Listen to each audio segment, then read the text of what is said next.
What's up, you guys? Treat your best. I'm Sonia. I'm Dakota. And we're Staples and Tents.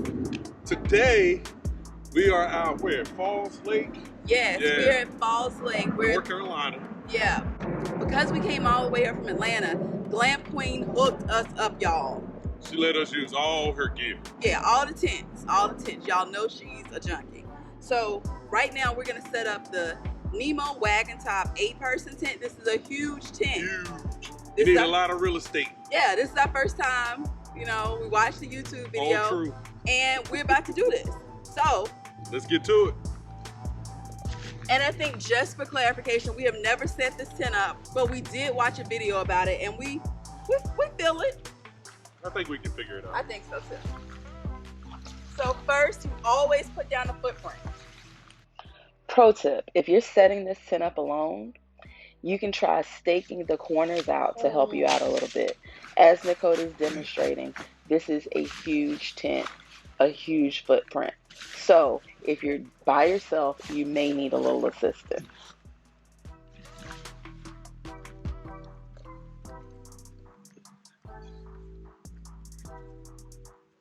Nicole, so fun.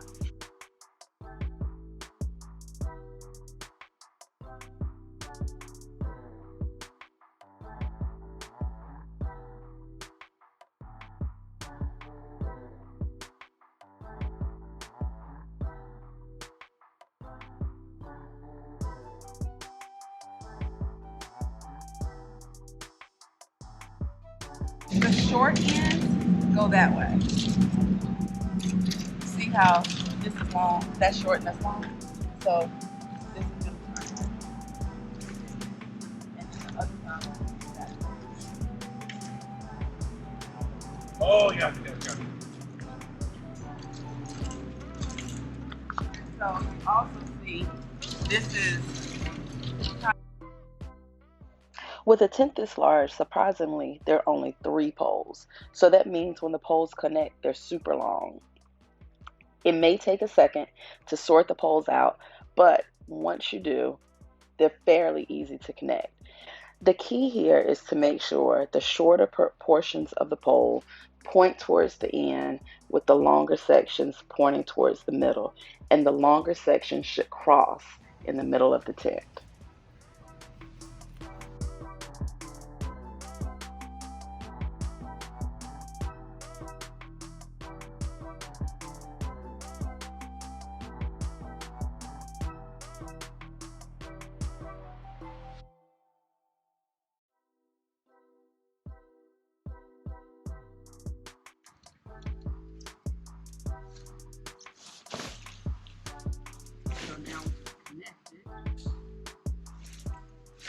Now you simply use the clips on the tent to attach the tent to the pole. At each corner, there's one gray clip. The gray clip is your visual cue to let you know which clip goes above the joint on the pole.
Now this is where we went wrong in setting up the tent. Had we read the instructions, we probably would have known this, but it cost us an extra few minutes in the setup. Do not pull your fly bag before you insert the center pole. I repeat, do not pull your fly bag before inserting the center pole.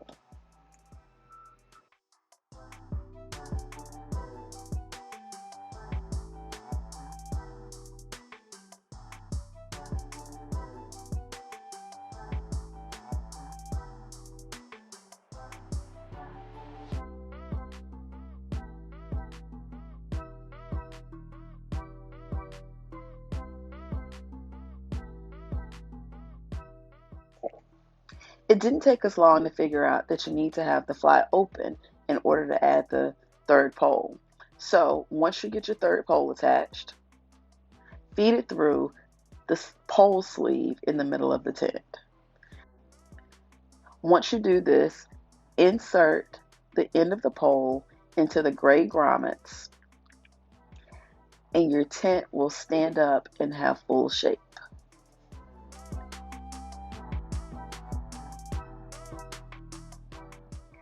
Now all you have left to do is pull your fly back, zip your tent closed, and stake it out.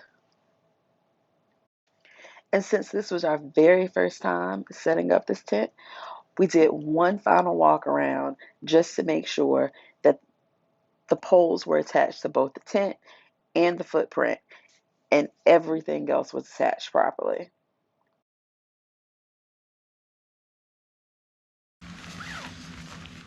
All right, you guys, so that's it. What do you think?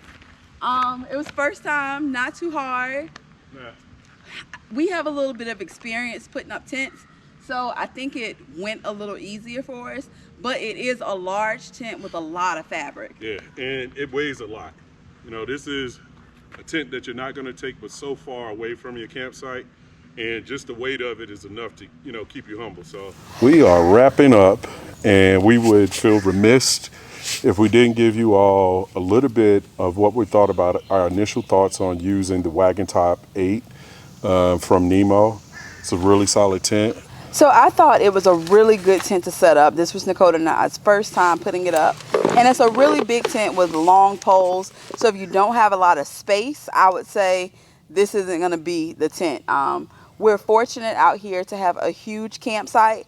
But, some state parks, some campgrounds, they have really small tent pads. Yeah. So that's something to be wary of with this tent. This is the Wagontop 8 without the additional garage or vestibule or whatever you want to call it. Really big footprint. It's huge. So, if you have a big family, if you don't have any space constraints, you can consider this a really good tent. Some of the features that we liked about it, this door could be just one huge opening, and I think it helps out when you have the garage. There's some straps up in the corner or some buckles in the corners that you can use to clamp it down to create that next garage space. Having this capable of being opened all the way really does help out with that. Inside of it is very spacious. Oh my God, it's spacious. I'm almost 6 feet tall, and when I'm inside, I had no problem standing up, walking around from side to side, from front to back at all. It stands up vertically almost immediately from once you get inside. I love that about it. So let's say this is about the biggest tent that we've ever camped in. And I told Dakota last night, this is the first time that I didn't feel like we were on top of each other and cramped, and we had plenty of room to move around in the tent. Yeah. We normally camp in a 6-person tent in the REI Kingdom 6. This is great for space, but I think it's a little too big for me. I'm only 5 feet tall, so connecting some of the clips up here, I have to like pull the pole down and stand up on my toes, so it's kind of hard. Yeah, I could definitely see it being a struggle from that perspective. Even last night or the first night when we were talking about hanging some lights from the ceiling. Yeah. Sonia, it wasn't an option for her to do it. So it was one of those tasks. If you're vertically challenged, this is going to be a tent that you're going to struggle with. So just be mindful of that. Like Dakota was saying, I think one of the good things about it is that it does have several hooks throughout the ceiling of the tent so that you can hang your lights. So it's good, but you just can't reach them. Yeah. I can't reach them. Yeah, and covered since we're on the hooks, the pockets. It has a lot of pockets throughout, but they're shallow. They're really shallow, which, most tents we slept in, the pockets are a good 12 inches deep. These are shallow. They're like 6 inches deep. Yeah. So it's something to be, mindful of if you're looking to be able to store equipment or things inside of the tent and you want to use pockets. It has a lot of them, but they're just shallow. But it does have a lot across the front or both entrances. One of the things I really like, when it's hot outside, you open the windows of the tent to get some ventilation. But when you open windows, they're typically at your door, and you lack privacy. But this tent, it has up top it has a window, so I think that's really cool. Yeah. You can just unclip it and drop it down. Yeah, I also like that in the other section, front room. it has windows that fold down.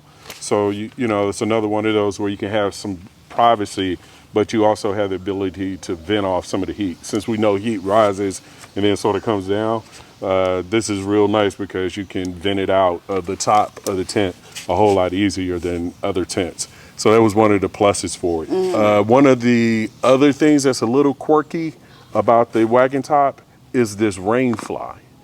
That it's part of the tent. So it's not just that the rain fly is separate and you put it on. It's actually part of the body of the tent. Yeah, and I actually like that because it's one less piece of anything you have to keep up with. The fly is integrated into the tent. But the downside of that is if you ever have a rip or some type of damage to your fly, you have to replace the whole tent. With other tent brands, you can just contact the manufacturer and get a replacement part. Where this is an expensive tent and you have to replace the entire thing. Yeah, so that's something you have to keep in mind, is that you cannot separate the rain fly from the tent. And if you need repairs, you're in a bad situation. The other thing that was a big deal for me, and I say it's a big deal, but I'm seeing more larger tents are moving this direction. Our Kingdom 6, it has a door in the front and the back.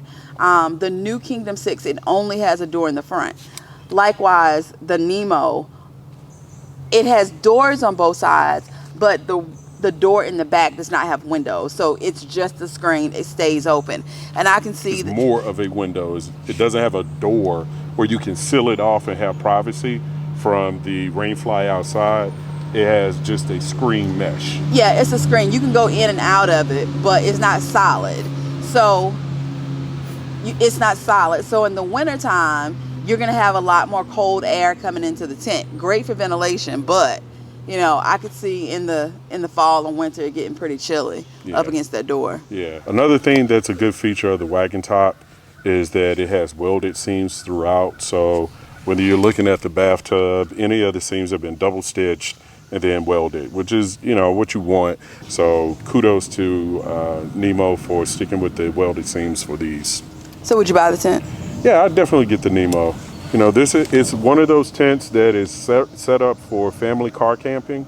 You want to, if you got a decent sized family, or that you need space to be able to accommodate whoever it is that you're wanting to take out, and you want them to be spaciously accommodated, this is a great tent for it. What about you? I think this tent, it has a place and a purpose. For large family functions, for maybe a girls trip or something like that, where you want to take one tent and have everyone together, I think this is great. But again, you really have to be mindful of where you're going to set your tent up, because this tent, it just won't fit everywhere. Yeah. You have to be looking for a big field. So if you're new to camping, if you're getting into camping, I probably wouldn't recommend this, because new campers tend to camp at state parks. And state parks tend to have smaller footprints for the campsite. But what I would say is to consider the Wagontop 4 or the Wagontop 6. They're still super tall, so if someone in the family is above 6 feet, this is great. But the 4 and the 6 will offer you a smaller footprint so that you may be able to fit in more spaces. Yeah. The other thing I would say is the poles are really sturdy. That's something that we like to look for in a tent, is a good, thick, sturdy pole, because that's your support. When it's windy and it's raining, the poles. That's what holds your tent up. That and guy lines. Yeah. If you guys like this video, you want to hang out with us, you want to hear more about the different tents that we're bringing to you, hey, tell a friend about it. Make sure you leave it in the comments. And above all, subscribe. Subscribe.